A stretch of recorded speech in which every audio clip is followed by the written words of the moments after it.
1964, it's the birth of pirate radio. Goldfinger is the latest James Bond film.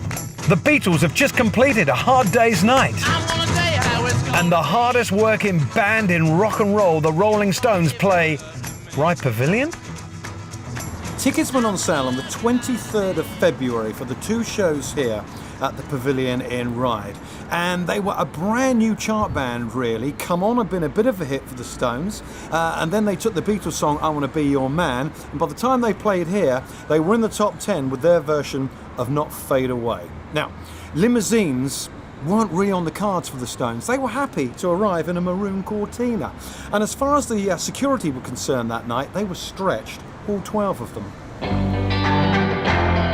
Musician Brian Sharp was playing in the island band The Cherokees in support to the Stones on their Ryde dates. Was it the huge deal that we now think it was, or was it just another chart band visiting the island? It was probably the first chart band to visit the island.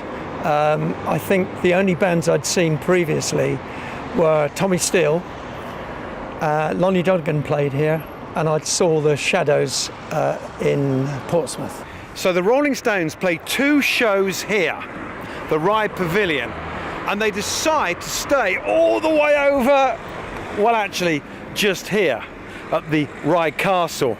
Now the person who owned it at the time thought it would be a really good idea to get the word out that the Rolling Stones were staying there. So they put hoardings and boards up to tell everybody. What happened? Well, you can guess. Loads and loads of female fans all over the hotel, two in Mick Jagger's bedroom, and apparently Mick wasn't happy at all.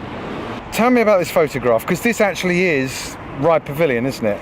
That was the night of the gig. So Charlie Watts here on the drums. Yeah. This is the very cool Brian Jones. Yeah. And Mick just stepping to the side. Yeah. Now, am I right in thinking that whilst the Stones were chilling out and taking it easy at the hotel behind us, you had stolen Brian Jones's guitar? What, borrowed it? Well, it was stood there on the stand, a beautiful green Gretsch Anniversary. And I just happened to flick it as I went past and noticed it was in open tuning, which I'd never seen before. Brian had tuned this string down a whole tone. So they used it on I Want to Be Your Man. So.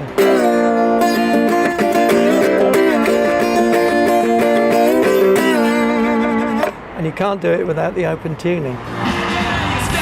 Now, funnily enough, the Rolling Stones did return to the Isle of Wight. It wasn't until 2007, but this time it was a little bit bigger.